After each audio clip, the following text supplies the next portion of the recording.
Hold on one sec. If you guys can start from the top, I'm just recording now. The signal's going in and out. We're trying to maintain a stable connection.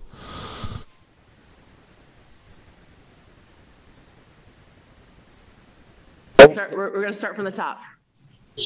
Oh, okay. Yeah. I didn't even have a cocktail yet.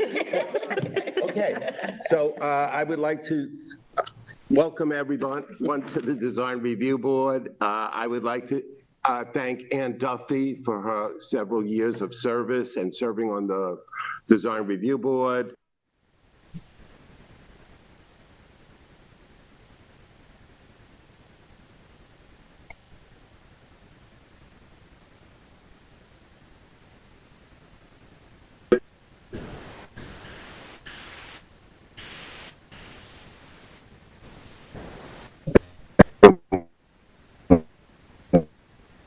Davis. Here. Member Heather Barris. Here.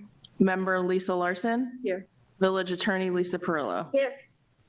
Thank you. The next item on our agenda are the minutes of August 19th.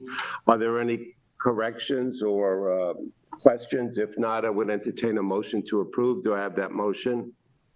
Cheryl, thank you. Do I have a second? Second. Kristen, thank you. All in favor? Aye. The next item is 32 Ocean Avenue. This is a preliminary.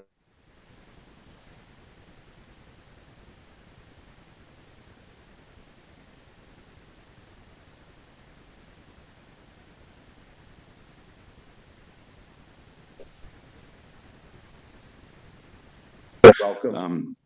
Our goal here is to restore the existing residence at 32 Ocean, the front half of the building being the historic portion. The rear half of the building is not historic, and our intention there is to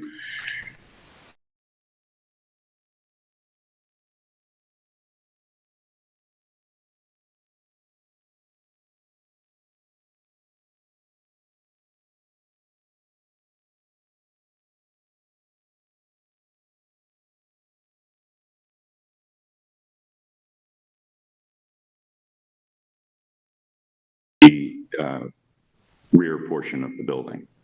Okay. Thank you.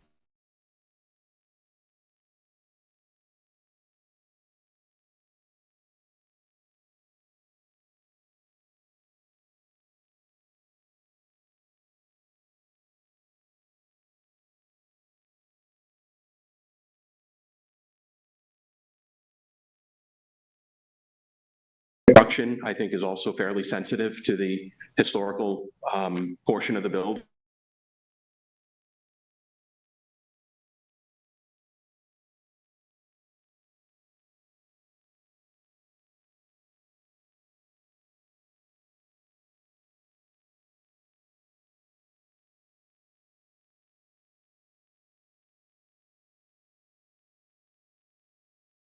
Looks like it would be a very nice improvement to the existing building.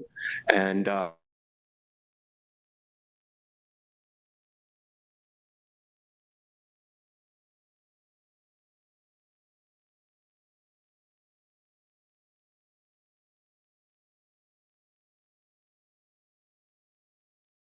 village, but particularly the historic districts. So pushing the garage out to meet the required setbacks, I think it was encouraged for them to slide the garage towards the back and tuck it into the rear corner of the property. So if you have any specific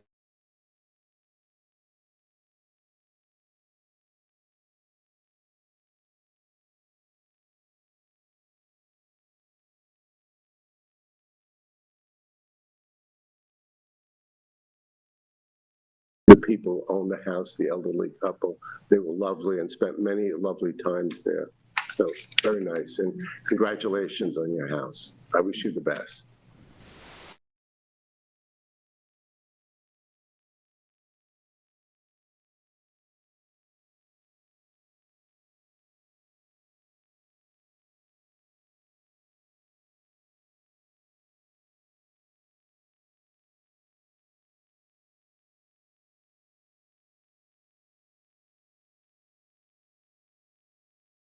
manager at Odium, here to represent our request to install and keep structural furniture out in front of our storefront to invite crowds into the store.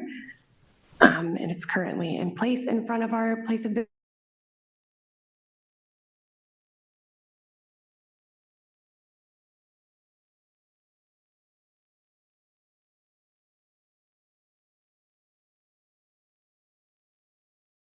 Like to comment on?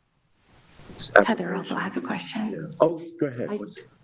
So by install, you just mean temporary, it's just sitting there? is that Right, yes.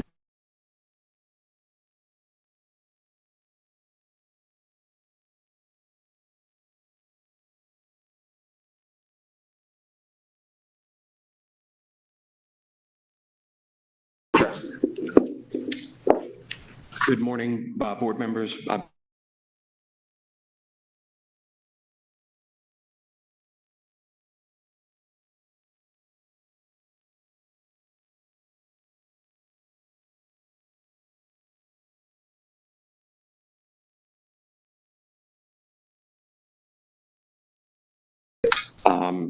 We really shouldn't be displacing parking.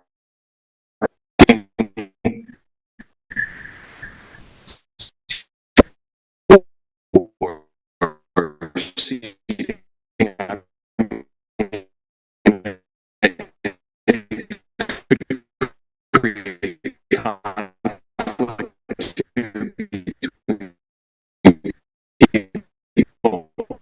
Is supposed to be parking. I understand the applicant's intention of trying to make it pedestrian friendly and making it an attractive.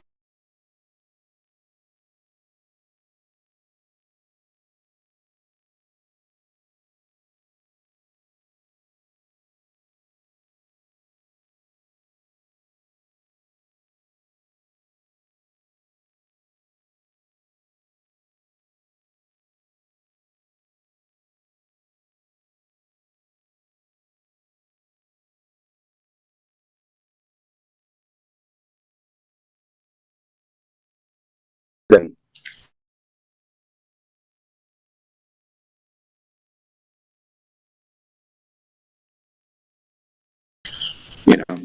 Things of that nature. It's a safety concern.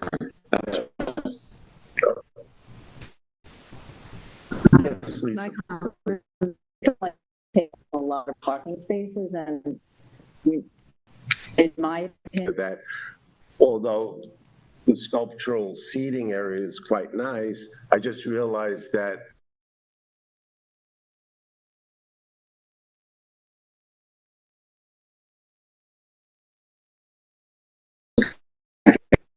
it would have to be sort of Windex every week or something. So maybe the solution is a little smaller seating area, as Lisa. Yeah.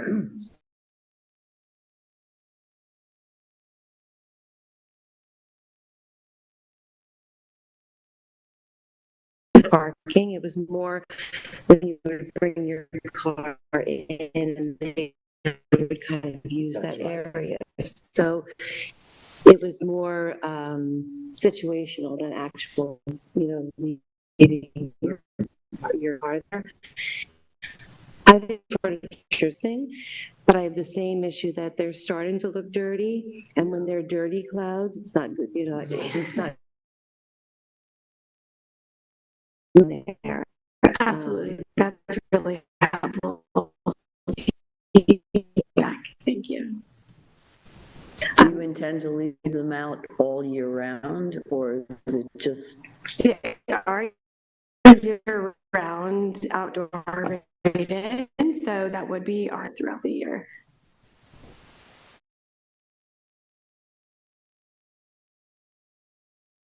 Leaving this open so that the applicant can submit a schematic or a plan for the use Yeah. of the parking lot? Yes, Okay. thank you. That smaller, maybe So we were gifted these seating sets by an artist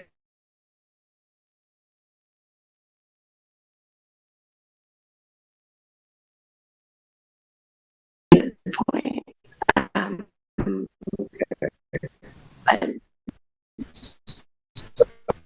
And maybe you want to just resubmit a plan. Sure, of course, happy to. Thank you very much. Thank you. Artistic point of view, maybe add something.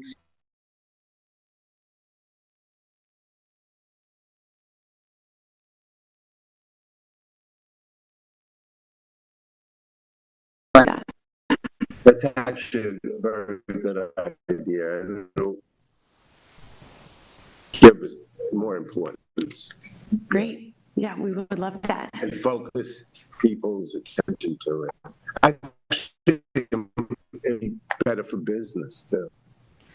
I would hope so. Okay, Happy to. Thank you. thank you very much. Okay, the next item is 99 Newtown Lane, North Main Equities, 99. Good morning, Andy. Welcome. Morning. Andrew Goldstein for the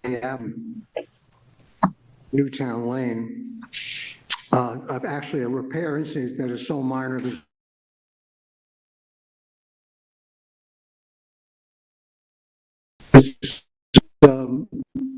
I guess the board had expressed concern that it wasn't a wood shingle roof, and there were reasons. I mean, the principal reason I would say, corrected the client, but the principal reason that they went for asphalt shingles as opposed to wood shingles is it's about $100,000 difference in the cost. $450,000 roof versus $150,000. And, you know, I realized that, I mean, I guess the thing I'd ask the board to think about and hold this over is that you basically for purposes of design review and I think as applied to this as are we doing something to the building that's going to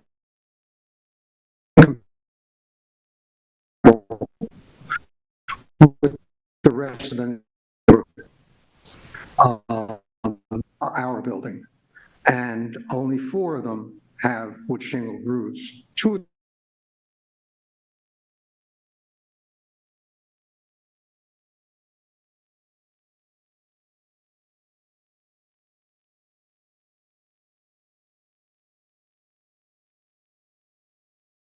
of one of my clients jokingly said that it's a choice between asphalt shingles and a tarp because they really don't have the money to put a wood shingle roof on. But if they would be the only commercial building besides Whittendale's that's required to have an asphalt shingle roof. As you go up that street, have asphalt shingles, which, as I looked at it, I actually had to really look to they weren't wood shingles, especially the gray ones. These are not these I guess are not your commercials. I mean, this is a $150,000 roof. You have pictures of it. This is a picture of the brand version. I don't know if they put and I would suggest to you that you know, within a relatively small, so I am on behalf of my client, I'm beseeching you to I guess we're not doing anything incompatible. We're not creating anything that creates any discordance to the street. No one will notice this. Frankly, it's always occurred to me whenever it talks about streetscape, and most of the people are driving a historic district. This is not a historic building.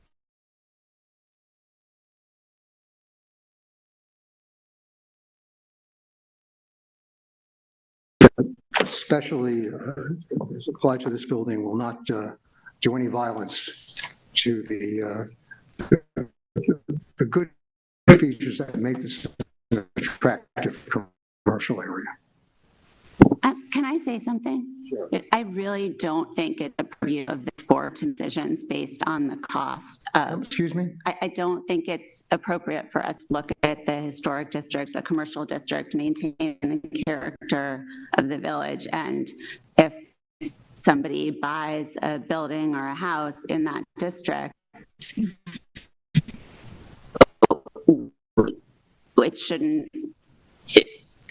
it should not have an impact on our decision, what it costs that person. We are permitted to take, the statute allows you to take some, it's not made to look as a factor. You're not allowed, you're not. Billy, what do you think? I would never talk in lieu of Mr. Hager. Andy, I'm sorry. What? Oh, the thing that you should, when the project was approved, originally approved back in 2003, in commenting on the shingles, the board said they relate well to the residential area around. There's a house next door, which used to be the Dayton Law Office, happens to have a wood shingle roof. The other residences are, well, one is on Muchmore Lane, but the other, the Pleasant Lane street, I mean, probably 40%. Ray, there was it was a funeral home, remember that? And I don't. That had asphalt shingles.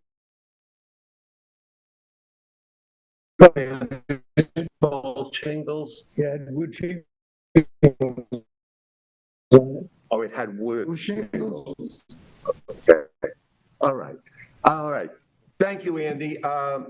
Billy, you're. So when this building was renovated from the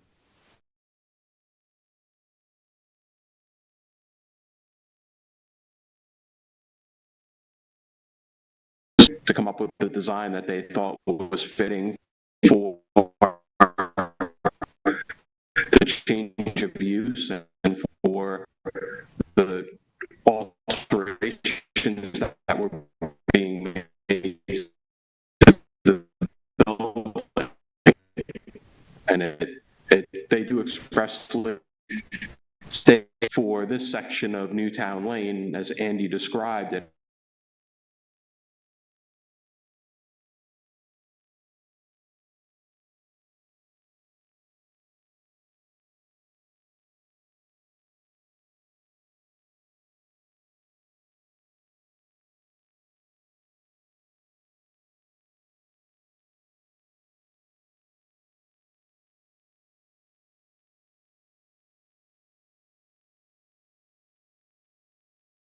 use. I mean, it's a board decision to make, but it is asphalt is an appropriate comment on whether or not cost is a factor. That's a question I would defer to. As far as I can tell, it's not in the guidelines or the design standards. That's what I read. I mean, so I think the general charge of zoning is to enhance property values and protect property values. I don't think we're related to the actual cost of doing something. It's more about Doing this a long time. Several years, you get a lot of lichen and algae all over it. You also know this, I've been here 50 years. You put in a gray asphalt roof, not. So let's not forget that.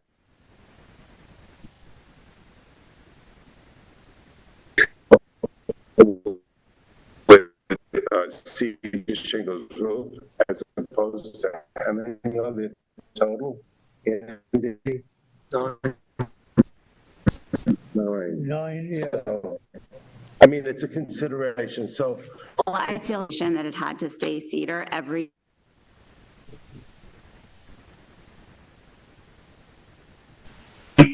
Well, you made this decision for this one.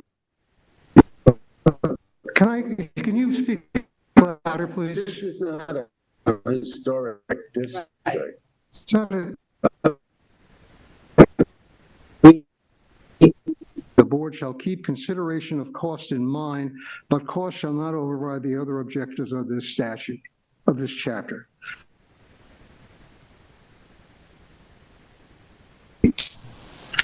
Cost is a factor, but we are creating we're going to install a roof that's compatible with most of the other buildings, and we will be the outlier with a shingled roof. Andy, thank you. Lisa, please. I'd like to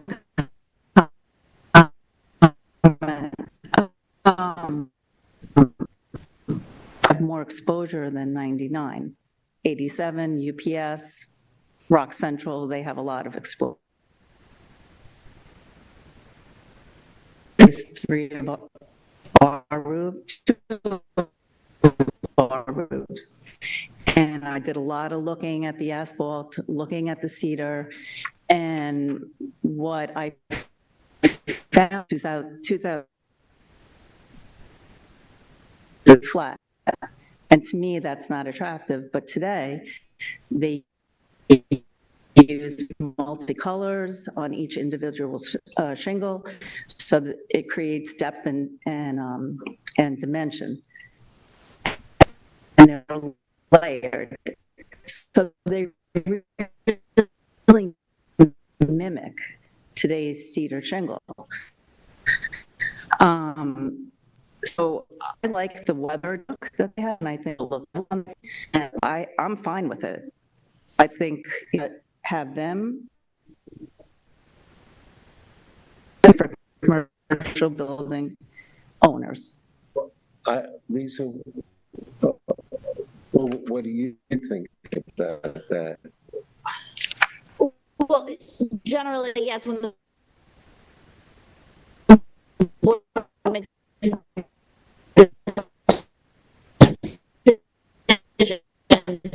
it does set individual or distinguishable from others.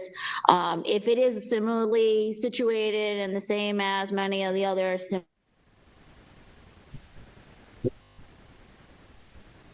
or setting a precedent with a decision. Were the other buildings that you're comparing this to? I mean, To be quite honest, Whittendale's is a small roof. It's set back from the street.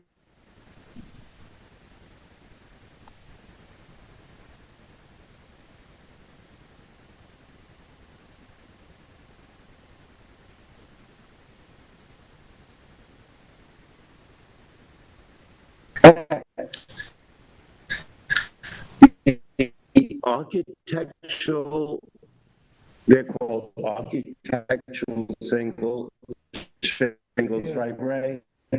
And flat, like years. And I really think that I don't see anything wrong with them. My preference, however, is the gray architectural ones, because I love gray. But other than that, if you put brown in a few years, it's going to look gray because of the ouch. And he's totally correct. restoring a historic home right now in the village that's not protected, and I could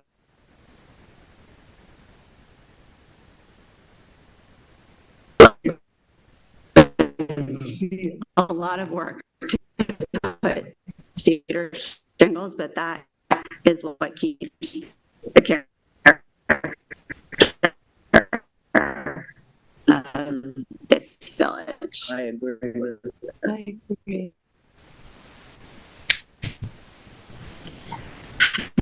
Well, shingles are an approved roof for this area.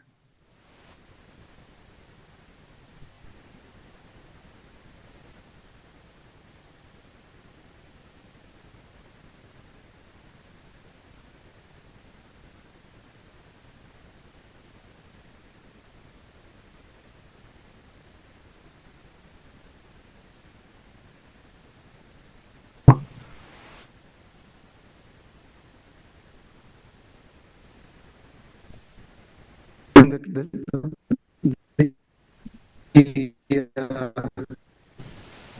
the standards of the chapter. We would Said to me, but it's very expensive to do business in this village, and even more expensive today because of what's going on in the country because of tariffs. A little leniency in a situation like this where the difference is $100,000. I think that you're thank you. I really don't think it's appropriate to talk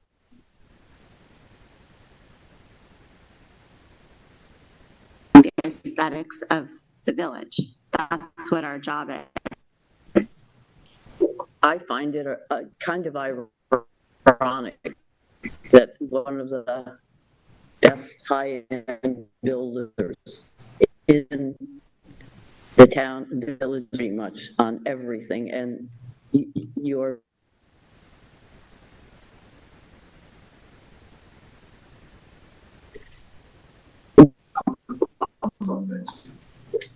I don't own the building. no, I'm aware of I that. just- I'm Just introduce yourself. Ray Harden. I'm aware of that. Yeah, so it has nothing to do with me. I'm here to help the people that own the building. We have an exhibit. It's one spot, so if you hate that I only put wood shingles on, you know. Doesn't apply to this. I'm just gonna know for the record that I'm sorry, I didn't catch your name.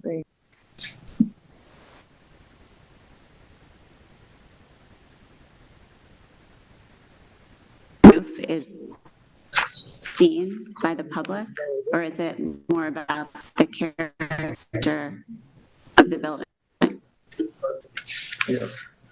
So, yeah, yes, whether or not it's visible is clearly something that the board takes into consideration. You know, like the prior application, the dismantling and reconstruction of the rear portion of the building, we tend to, for a historic building, we would look at its impact on the historic nature of the building.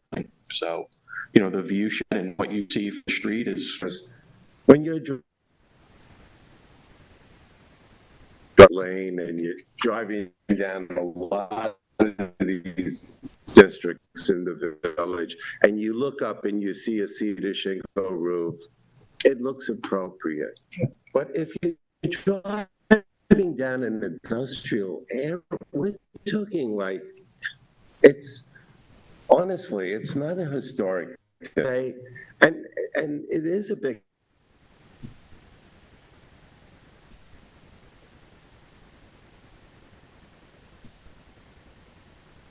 by putting in asphalt architectural series roof up there is going to be hideous or anything like that. If you're building a house or you're reconstructing a house or you're designing a house and it's on Woods Lane, has to have wood cedar shingle roof. Driving down a road in any of the villages, Southampton, anywhere, and you're just looking up, nobody's got to look and say, oh my goodness, that eyeglass place doesn't have a cedar shingle roof. I don't know. It's up to the board, but I just think it's a slippery slope to say it's an industrial area well, it's not. versus Look, the village. I mean, we're not industrial. does the Stop and Shop have a? Yes. Do we want to look like Stop and Shop? No, it doesn't. It's not gonna. I'm just saying, it's there already. These things are there. But we're There's it's four. one by one. We're One by one, protecting we're- it one by one. I don't.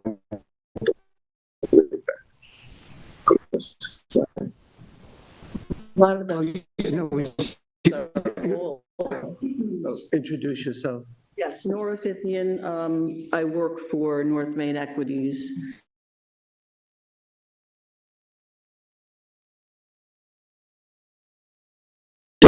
Village back in 2003. And I did adopt the resolution. There was an extra added to that. If you also look into the building permit, and I got it through the portal from the village,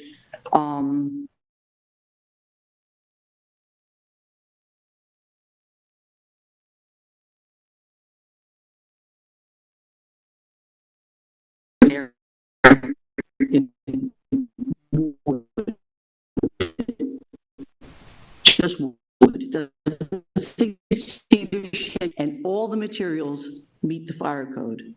And that's one of the things, when I looked at that, I said, you know what? This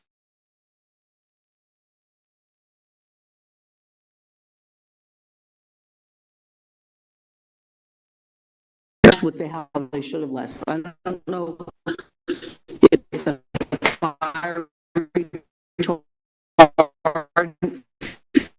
might not be on your house, your homes, but on consideration. So I just wanted to. Yeah, I spent over 100,000 on our, and it was way over 100,000. And this year, one of the roofs was 5 years old, but the trees, I had to have the whole roof for a weekend, clean front and back and scrub with brushes to remove all the algae, because the algae destroys the wood roofs. It eats it away. It's a plant. Everybody knows that, so.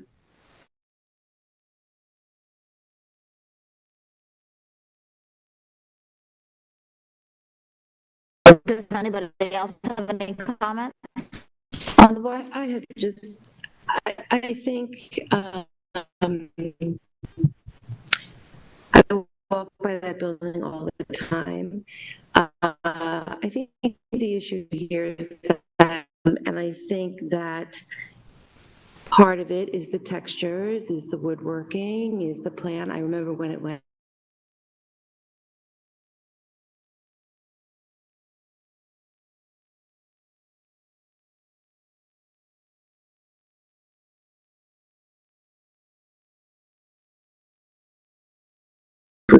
there. And we keep talking about driving by it, but when you're walking by, it's a different feel. I don't know, it's a different feel, but I do understand the practicality. I do understand the monetary aspect of it, the upkeep, and quite frankly, you know, the environmental impacts as well. But I think that really, they're wanting to change it for visual reasons. I mean,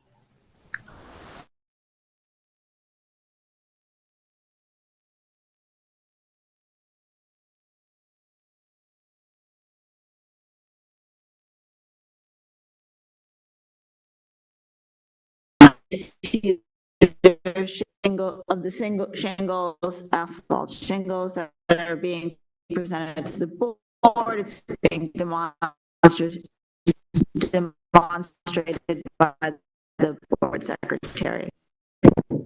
Shingle on the roof currently. There's areas you don't see asphalt shingles. We have two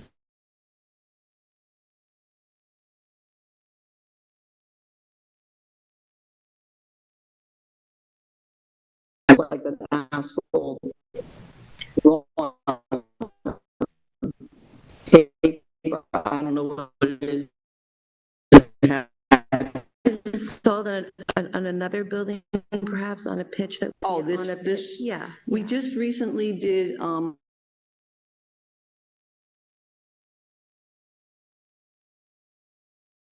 recently did all three of those. I didn't know you did that. Yeah, It looks beautiful. they're beautiful, yeah. They did a great job. I was, I know, I was there while you were. Wintertime when we had a major leak. We are also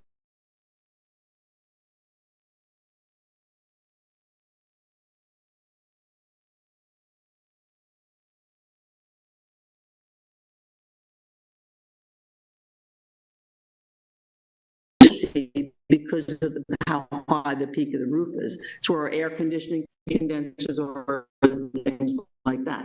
So there is that material does exist. And I'm sorry. is it possible to split the shingles where the pedestrian? Well, you said But where would you that put there's the wood in the front? You can't even see the front. I don't know. Building when you could pull into take the a parking picture where lot. you can see the Yeah, roof. you see it when you're walking by, but that's not even really so much. Yeah, no,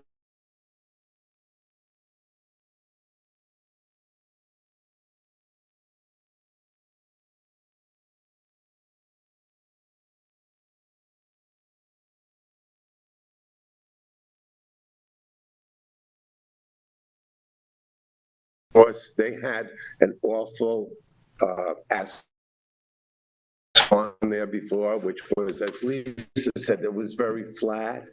And I think it was black, it was like just monotone, and it looked awful. And now they put the architectural series on, and honestly, when you pass by, it's very inviting. It looks good. You couldn't tell the difference whether they were wood shingles or whether they were asphalt shingles. But once those shingles were on there, you couldn't tell the difference between that and wood. Yeah. And I think they hold up probably a lot better than, I think that a building like this. I agree.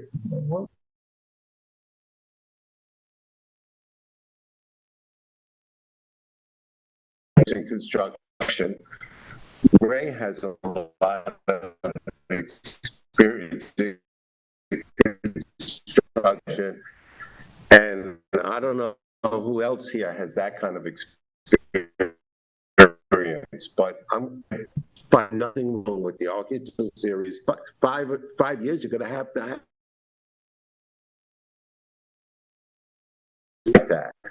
And Lisa brings up a very good point.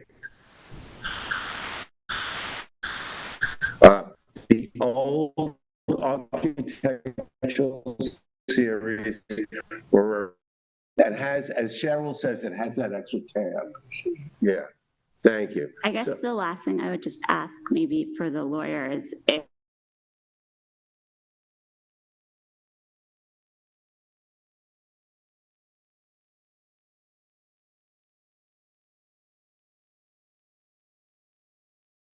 or are we able, case by case, to still make different Certainly. determinations?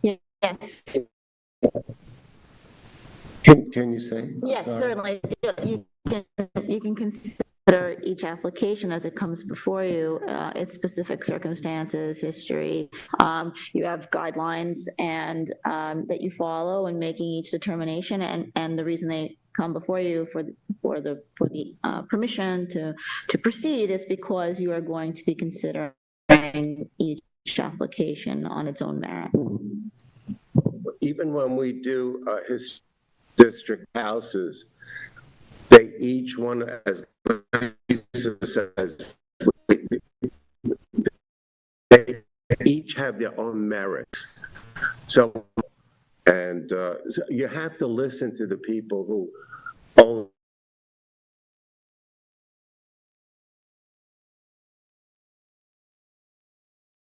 people. You can't just blatantly say, this is for everybody. Because every building or everything should have a cedar shingle roof. It should be open. And we're not trying to do that here, I don't think.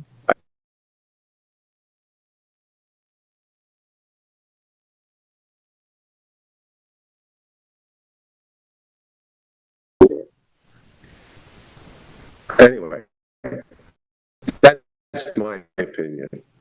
So should we take a vote on it? Certainly, Yeah. unless Okay. anyone has any other comment.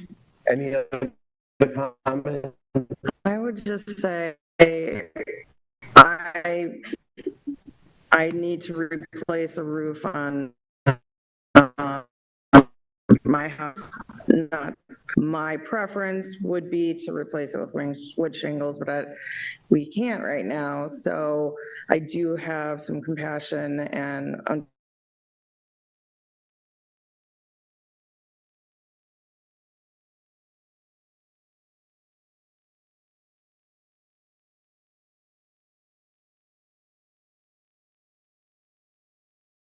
not,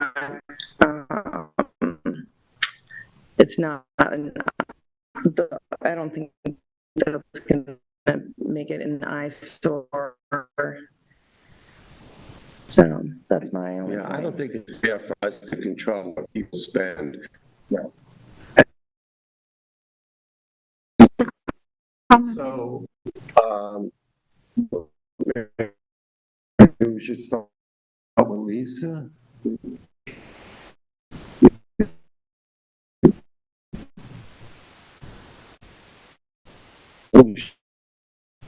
I'm in favor of the shingles.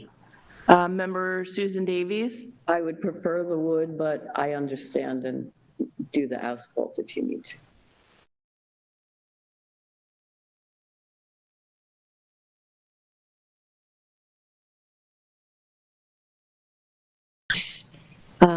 Taking into consideration the cost and environmental aspects of it, I will approve it. So it looks like the asphalt,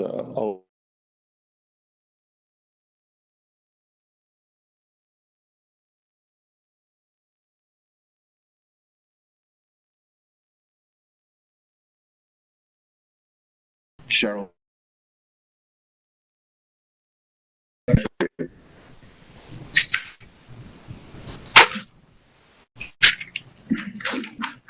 Okay.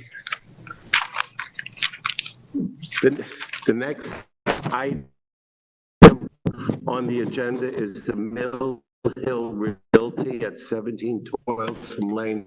Welcome. And who is the? oh, this is what we're doing.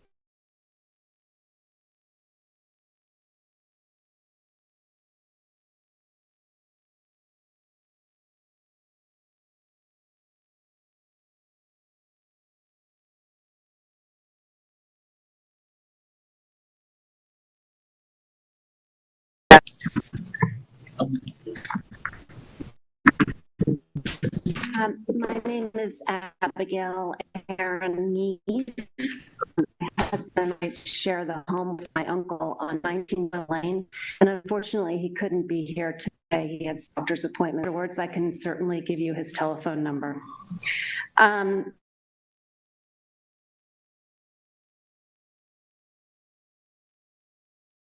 the newly revised proposal to build a brewery and what now appears to be a restaurant rather than the original tavern beer hall next to my property on 19 Toilsome Lane. And works out a comp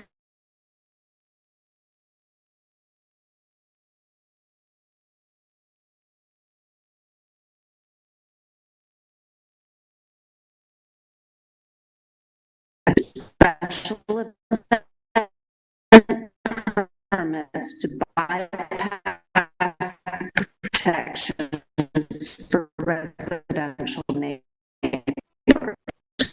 crowds of partygoers, disturbing the peace and significantly diminishing our quality of life.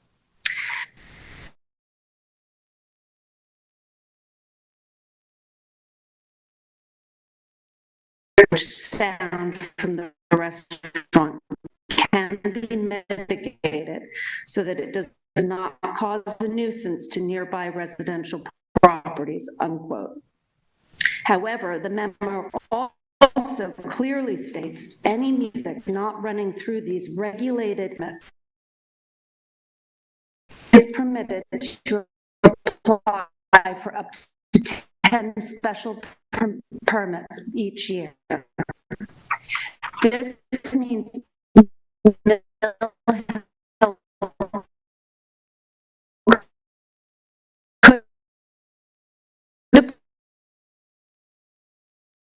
25 letter to the DRB, they acknowledged that loud music can be a nuisance. It is clear that Mill Hill is aware that these events would be a nuisance, yet they still want the option, when applying for special event permits, to use outdoor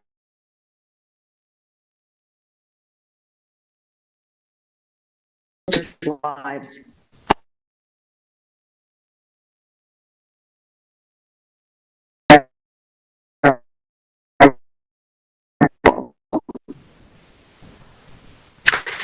Mr. Ball also recently stated that he place, come have a meal, enjoy the tranquility, unquote. Yet the new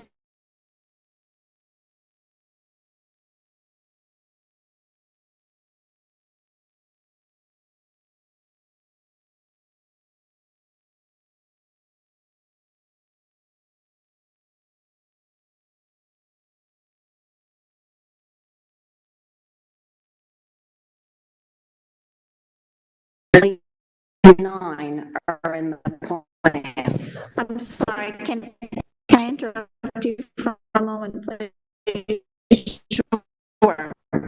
Application's already gone through it, right? This is public comment on it? It's not a public hearing. Oh, okay.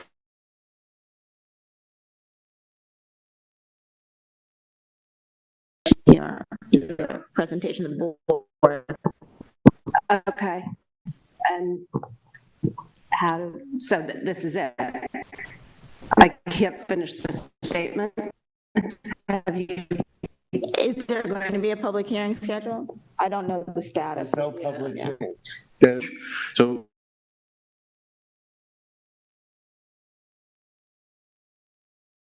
will be scheduled for a public hearing where the neighbors can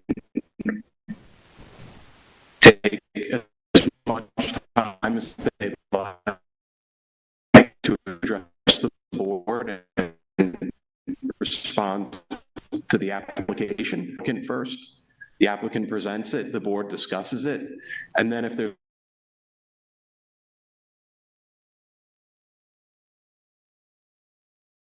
address the comments, but this type of a presentation, I think, is more appropriate for a public hearing. Yeah. Okay. Thank you, yeah. Thank you. Is there any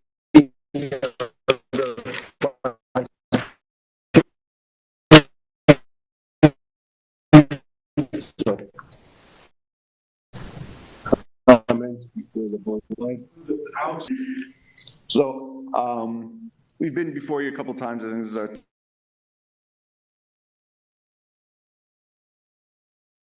little bit of review, and I have, let me go with the easy and fun stuff, right? What does this thing look like now? So maybe I'll bring this closer so I can speak in that thing.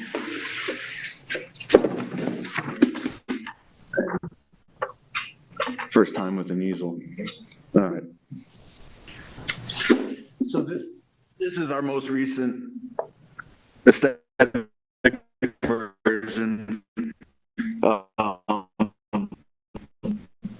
We have some Sherwin-Williams Classic Bronze.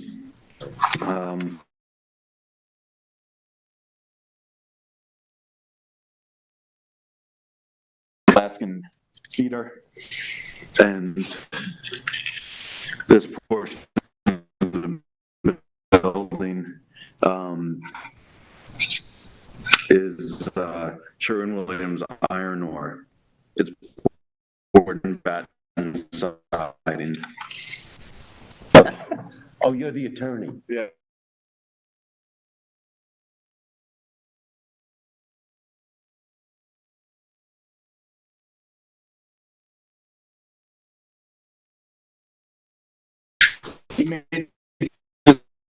For just, again, because it's been a minute, this couple of years ago, right?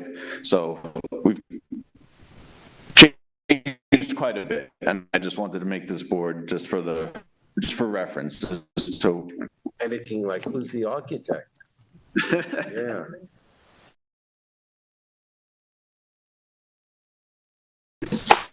Ben Shaliff is the architect. Excellent. And we also have an out-of-town architect who specializes in these type of projects for this industry.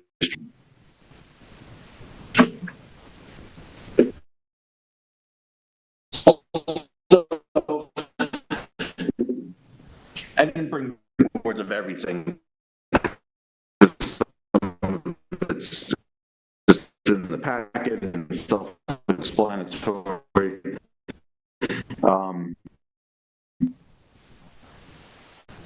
But I do want to point out another big, coming here, it's one way in, one way out. We have some lighting here that are represented by the context. Our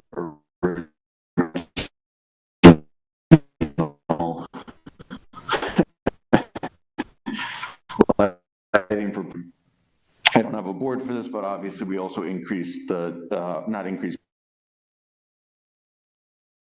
which is along Mr. Aaron's property. The deciduous trees that we had proposed are now mostly evergreen trees. And that's, May I ask a question? of course. So with the design and this layout here, what are the areas where this restaurant, if they have, and they will have outdoor seating and noise-related ice to the public? Great question. All right, so I'm going to put this up because this is, again, our current version. So this area here is the outdoor area. And how many square feet is that approximately? I don't know, but it's not much. What's the ideal distance? No, I don't have that. But, but to put it in perspective, this square here is just shy of 3,000 square feet. Yeah. So I'd say we're less than that, or not more than that. There is we did add a sound attenuation wall here, right? So we'd go from the edge of the building to here and would box this in. There will be plantings on both sides of that wall. We added some plantings here after we met with Mr. Aaron. You know, we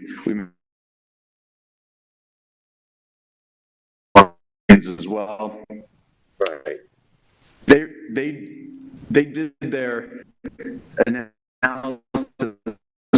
at a 55 decibel threshold. 55. Which as a minimum background noise, I guess you could say.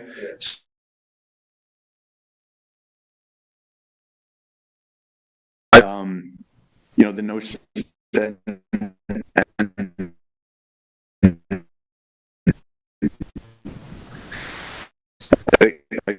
again, as I said, the material system will be specifically designed with cutoffs and everything else to not encroach the 50, you know. To go.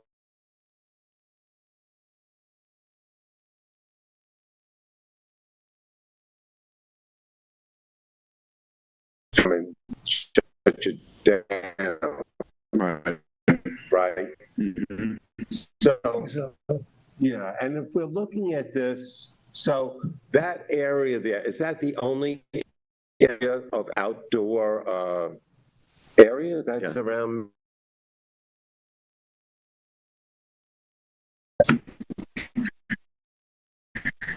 Yeah, I think actually less. And that, where is the roadway is over there? Let's look at that. Yeah, that's the roadway. And so what houses are in that area where the proposed outdoor seating was? How many houses?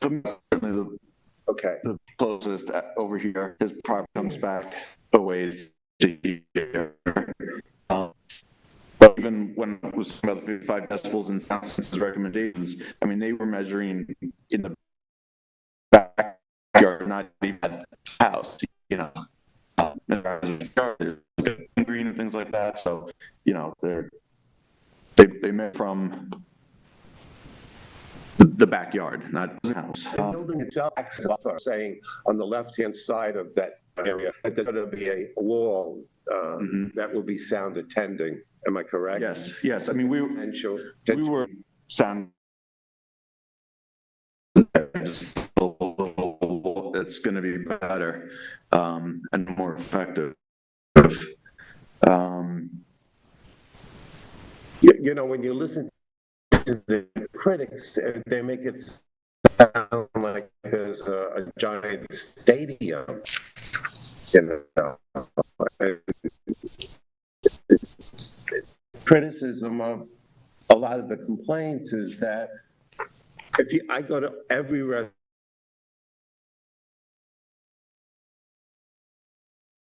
never heard screaming and yelling and loud music from any of them, and they all have that same. Well, so as you know, live music is not allowed in restaurants, and I do, but even outside of that, it's the special event permit process is.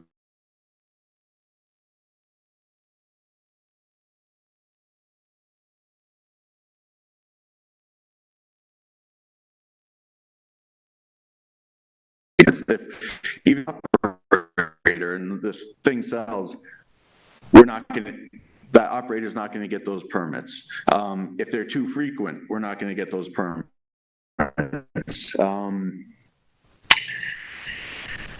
So there's that. Obviously, there's also it's no nonsense at 11. And again, we want to regulate the result, not the process. We can have have 5 events at the place, or any number, I don't know why I said 5, but any number of, in compliance with the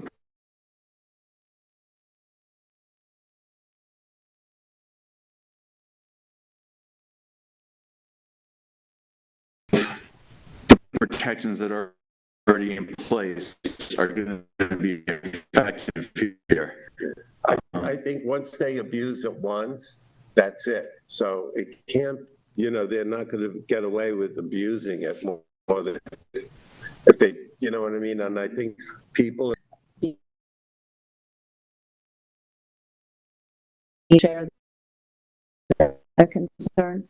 So my question is, with the outdoor speakers at 55 decibels, will Mr. Aaron be able to hear the music during the day if he's sitting at his pool? No. The answer is no. He will not. It's on so that his order, he won't do more than 50 decibels. So I mean, themselves are set at 55 decibels. They're set and designed and positioned in a way so that they're not whatever it is. So, but big picture, these things, the whole be expected to. So it won't penetrate Correct. across the street to the side? Correct. It will not. And if it does, can we put into something like that if it actually does annoy the neighbors and does penetrate and does set you where you're living, that we could just, it could be terminated. Assuming we designer, whoever designed this thing, this system, it would be, again, it would be locked, so it's not like the managers or business owners, they can't go in and change this. But if it proved to be, if what I'm saying proves to not be true, and these decibel reading and lower. I can comment too, just quickly, that this was already commercially zoned. It's industrial zone. Yeah. An industrial zone. Most intense use there. Monday through Friday. Can I just Let him one comment about the noise? Am I correct? So why don't you let him finish with his presentation, and then the board will let you comment I'll on. let you comment after. Okay, let him finish. It's a matter of keeping the record clean. Yeah. Sign. This is town line, so it is one property, was never subdivided, but obviously it's, so that the owners have, in addition to this, what's in the village and what's before us here, there's another 4 acres of property that is part of On the town. where yeah.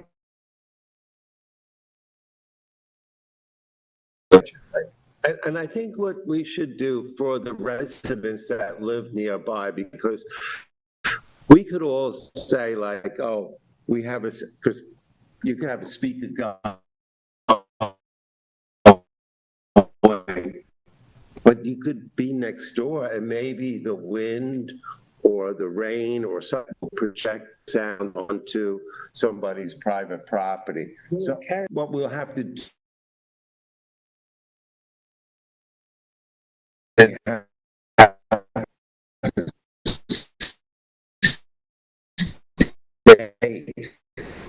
writing,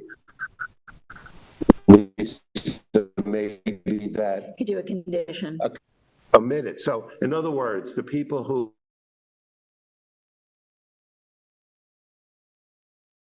it should be the residents around them or the village that says, no, you cannot do this. And then that'll be a lesson to them not to try to do it and to We might never agree on this issue, but, you know, number of times. Yeah.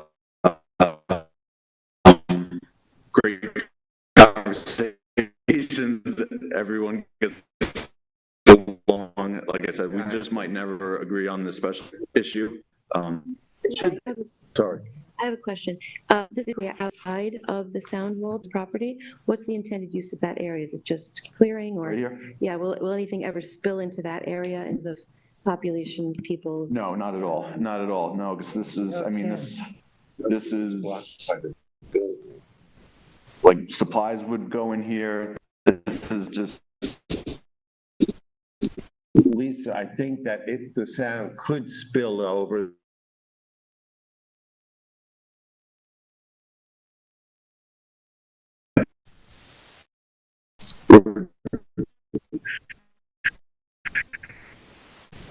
Do you need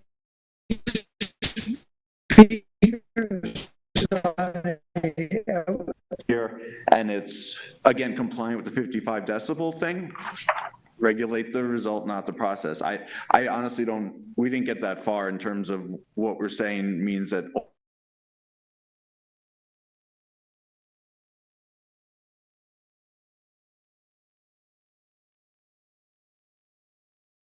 or I think if you're gonna do something like that, have speakers inside your development. The shut-off time is for the village. You should have the band or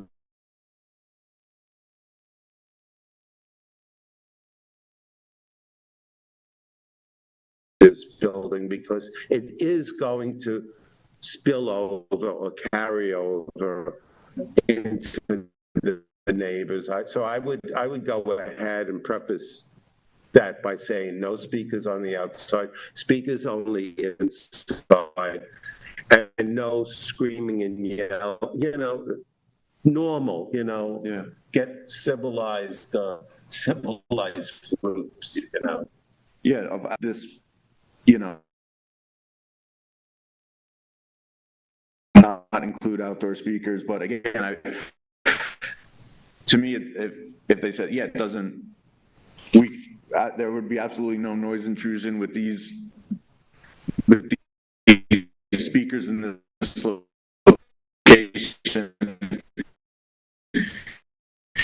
even if they're not within the four walls of the building. I mean, I think it's, listen, every time our neighbor put on their out, I mean, that happens just in residential areas, so.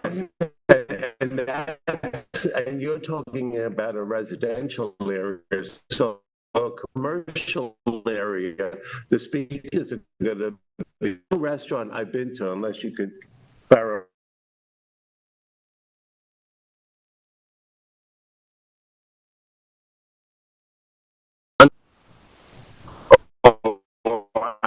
Outside, rather. I've never heard of one. They all have speakers. They're just Definitely been to restaurants in town that have outdoor speakers.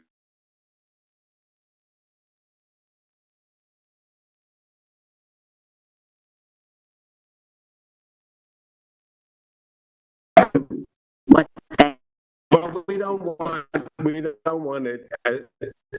We don't want it carrying over into the neighbors. Discuss. I just have a question. Who, the village doesn't read decibels? There is from what I understand, there is an 85 decibel level. Am I correct? So, let's have the building inspectors guess to the noise. Okay, all right, good, okay. Thank you. Just decibel level. Familiar with the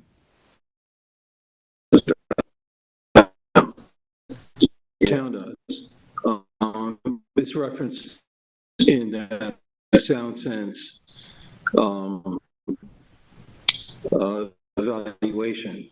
Okay. And just to put it in perspective, because I was with town, so I have some experience with that. We had I didn't get one complaint in 9 years that was down on a generator or and you can make that nighttime level, but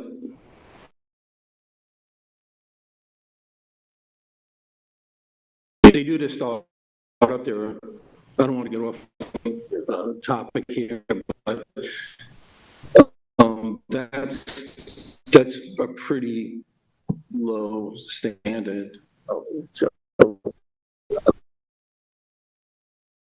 you're not going to hear it provided you have the correct sound attenuation.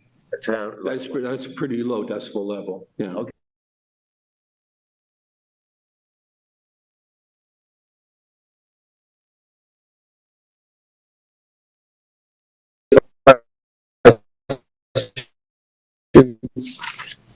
Okay, thank you very much. I got one question I want to ask Alex.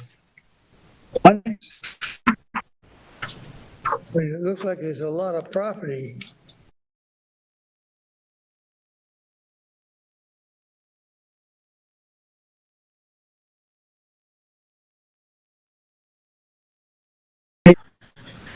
It seems to me you've got enough room. I think you need, what, 20 feet for a driveway? Keep the traffic pattern going. Okay. This is fairly close.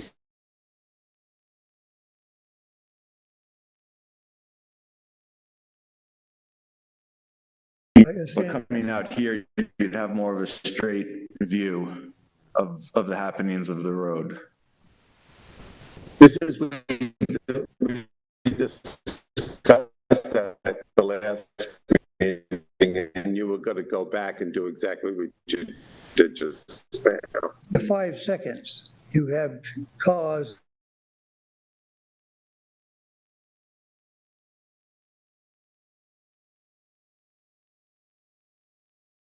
you're going to run into a lot of traffic on Toilstone.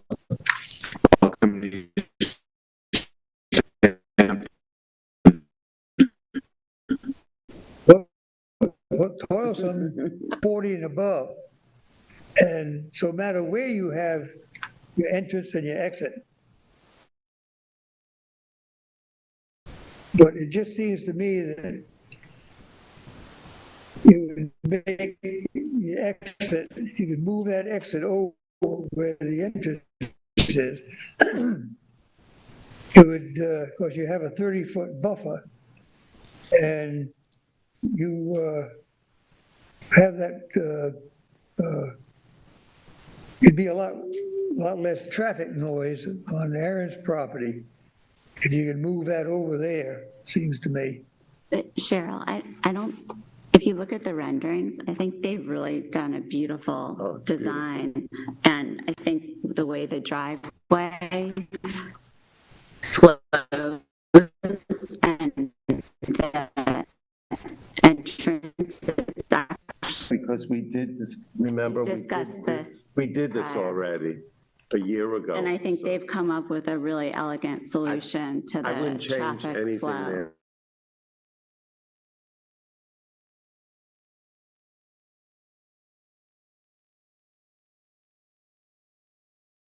Hear people pulling in and out of the driveway. Perhaps you could put you had mentioned like sound attenuation along there and further sound attenuation.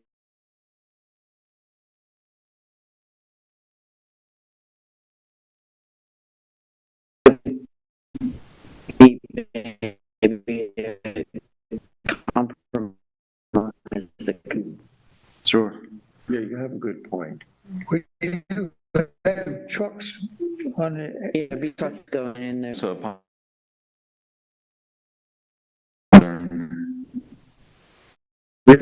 we don't want the sound spilling into any of the people's. We want them to be happy. Yeah, same. And there's such negativity with this project that people are projecting things that I doubt will happen. I agree. It just seems to be there from the beginning, 2 years, 3 years ago. It's better than a masonry yard.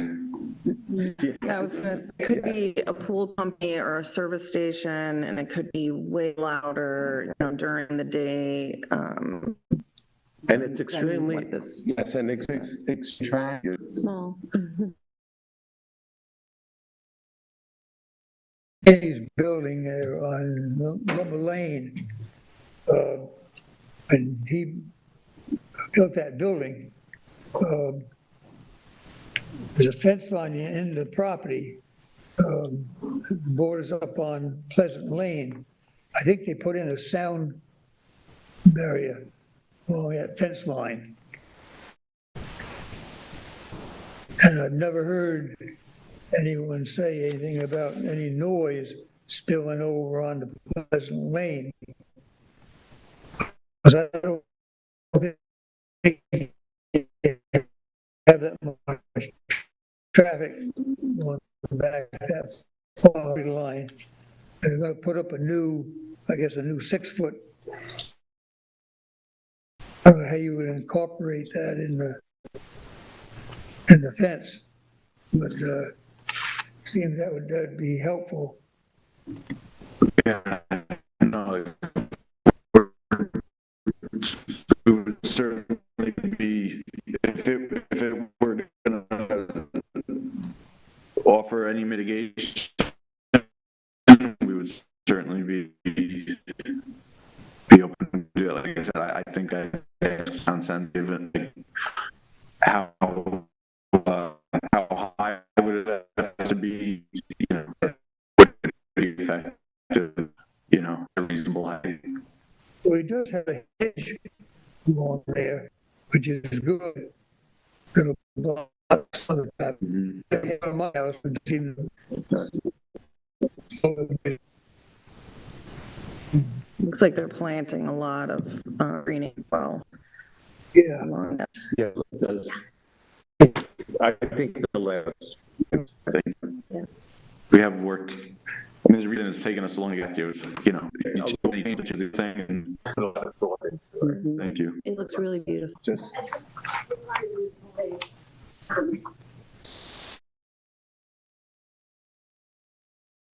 Away, and I can hear, and I mean, it's fine, it's like What 8, is 9. it? I'm sorry, what's it called? The gym, so facing over on the road. Yeah, so where the offices are, there's a small gym there. Oh, okay. Yeah, it's not a big deal, but I can hear the music. So, and it's not, but it's there. So if you've got the music going all day down it's gonna spill over, certainly by the pool, which is where you're gonna be during the day. So that's just something to consider. It travels, and like you said, it depends on the wind, and you're not anyway, so it doesn't matter if it's raining. But if it's a nice day and the breeze is going a certain way, you're gonna have that white noise.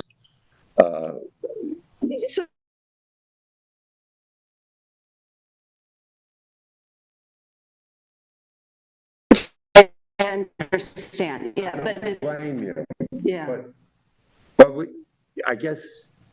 If you put the speakers out there and you got it at 55 decimal and it's not working, then what happens? Then we gotta come back all the way here and then.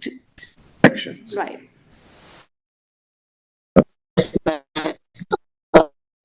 The conditions. Yeah, that's it. So you have a good point as a layperson, but I think the good thing about it is and I would be concerned too, but I do think the attorneys will put conditions in there that are enforceable. Maybe they should do some decibel read.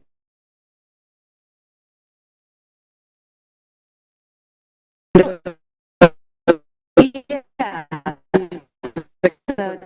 Loud, and you're right next to it too. Yeah.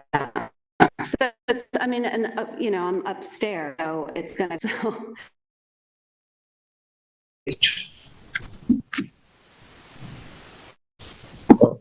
Any other questions or? Yes. Questions, comments? Sure. My name is Michael Walsh. I'm an attorney. I represent Mr. and Mrs. Aaron, who live next door, 19 Toilsome. And as Alex mentioned, we've had a good conversation over the past several months and years about the project. A couple things that were, I think, deserve further attention, writings in, so we don't have to beat this to death in this form. But Mr. Chairman raised the issue of this grassy area, for example. How big is it? Is it 3,000 square foot, 2,200 square feet? I'll get to the outdoor speakers in a moment. But when we talk about areas of this site that are going to be used for either the restaurant, for congregating, that goes to occupancy. And what I see here is the occupancy number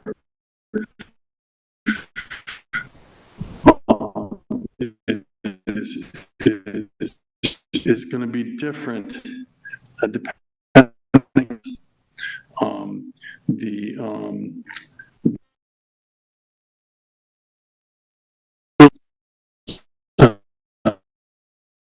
and the fire marshal set occupancies based on other considerations. Right now, it looks like the occupancy is driven by getting into the numbers.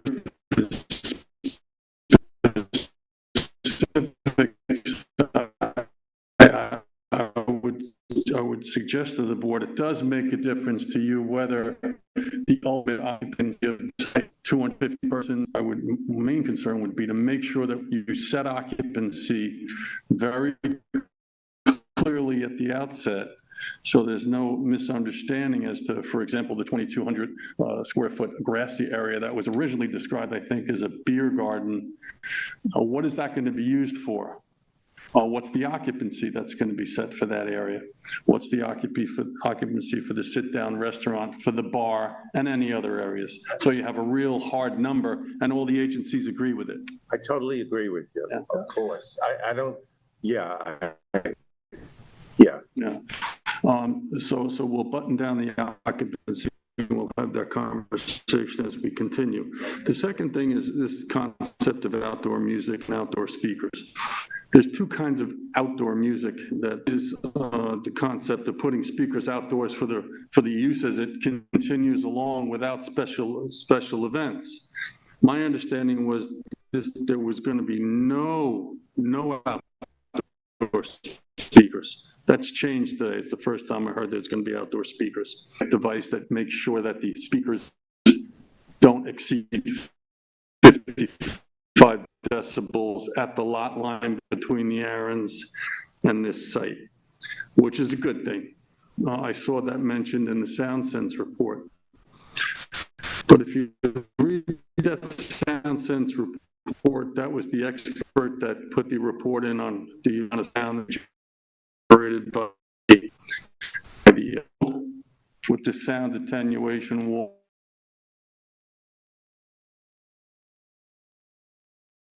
Place that keeps the sound attenuated, it keeps it low, and it would shut off above a certain level.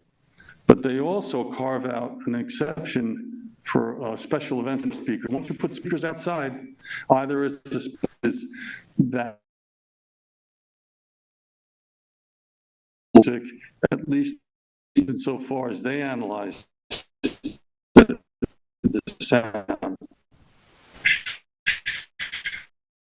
So I think you're definitely heading in the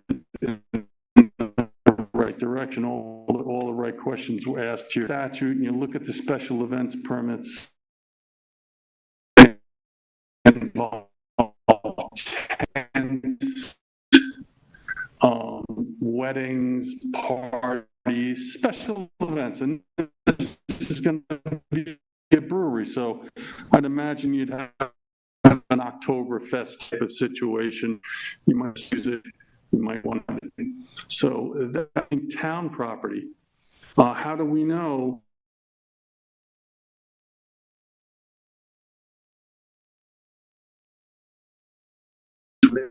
For that. You're right, on both the town side and the village side. Yeah, and one final point, there was a mention that this has to be referred to the town, so you might want to do this now so they can take a look at it. And the Suffolk County Planning Commission, that's also mentioned, I think, in the staff report that Mr. Hayek puts together. He does a good job of looking at these applications and making recommendations. I don't know if there's been another staff report since January. That was the last one.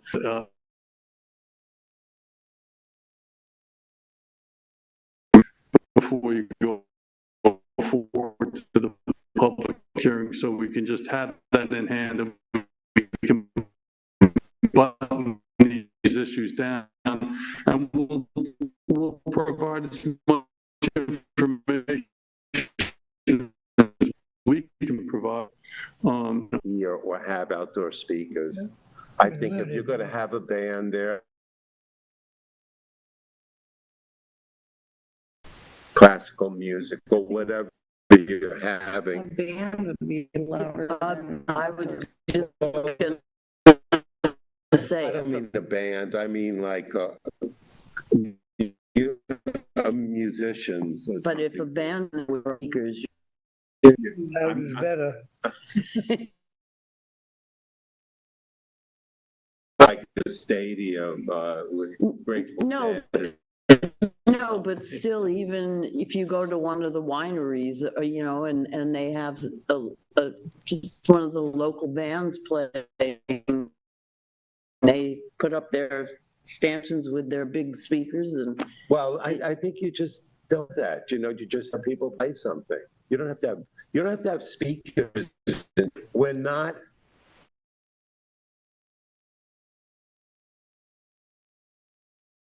Bands you're gonna find that are not gonna want I'm not saying a speakers. band, I'm saying a musical accompaniment, you know, 4 or 5 people playing some music. That's a band. Do we have to decide on the speakers today, or can we? No, This is just a work This is just, session. you know, conversation. I have outdoor speakers, personally, you shouldn't have them, but anyway. Billy, do you have any comments on anything?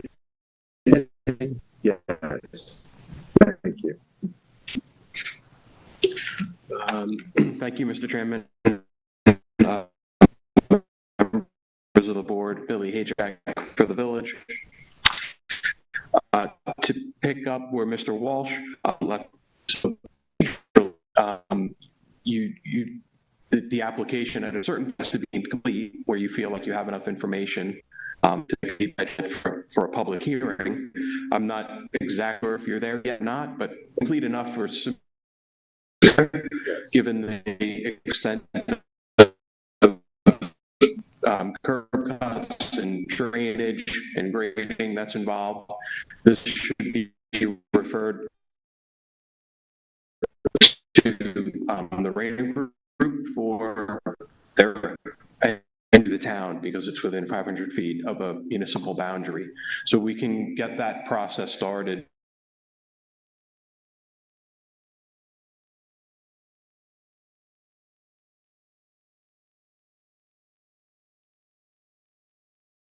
A specific request of them in terms of So we'll additional fencing or whatnot. But I don't know if misunderstood some of the conversation. A fence is proposed along the, I guess, the southern, I think it's, yeah, typically it's, I mean, typically it's,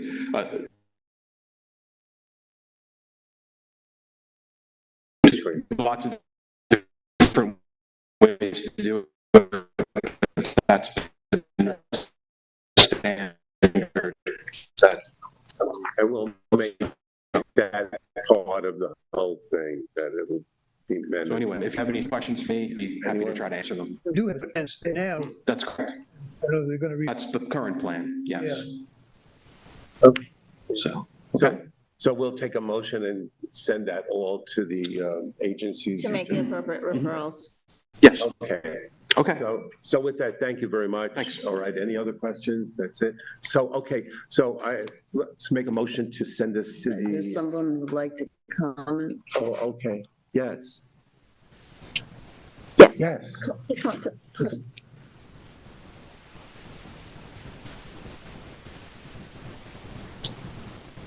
Just introduce yourself. Thank you. Yes, good morning. I'm Janet Dayton, and I'm a homeowner that I brought. But there's one aspect that really concerns me, as well as many of the other parts of it.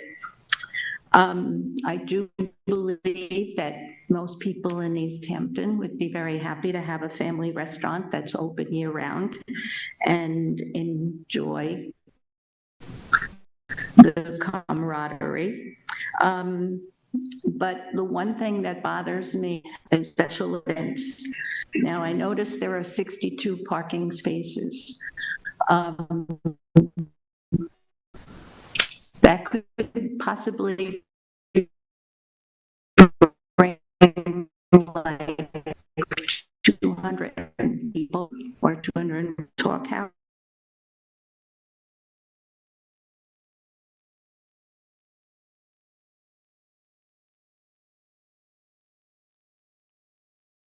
This is 63rd car that needs to be parked. Where do those cars go? And I'm wondering, there's no parking on Gingerbread Lane. There's no parking on something to think about. And the other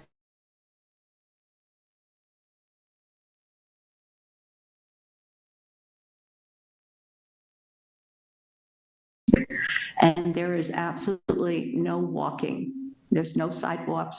There's hardly any sidewalking area there. And no one ever wants to have an incident, what happened a couple of years ago in the summer, where a young man left a party, was walking down the road and was killed. So I would like that to be in consideration when how many thousands of people arrived. So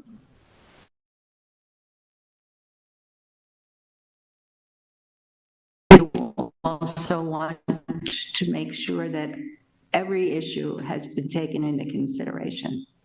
Yes, and thank you, Janet.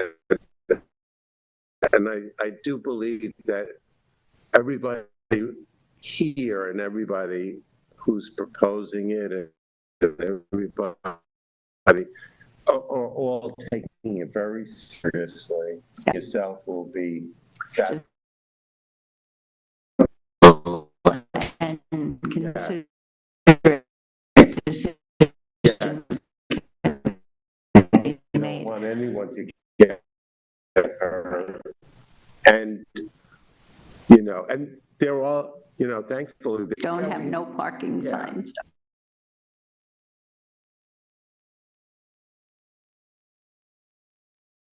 Restaurants, and it was jammed on Main Street or Newtown Lane.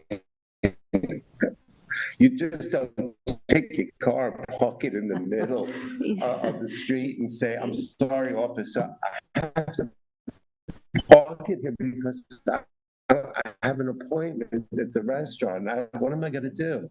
No, and never, if there are crowds, or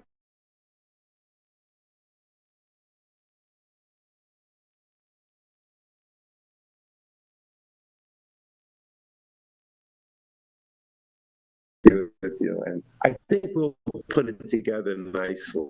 Yeah, well, I thank you. Plus, I have one little comment to make. Right now, a lovely village tree is in the middle of the proposed driveway, the exit driveway. Happened to that tree. Thank you, Janet. Okay. So, Is there anyone else? anybody else? And we'll, So you have to still vote on the motion? yes. So let's, Billy's motion to include all the different agencies. But I make a motion to approve that. I'll second it. Make a motion. Okay, Cheryl, thank you. So that concludes our preliminary review. And any other questions for today? If not, I would propose to adjourn the meeting. Do I have that motion? Really lovely meeting.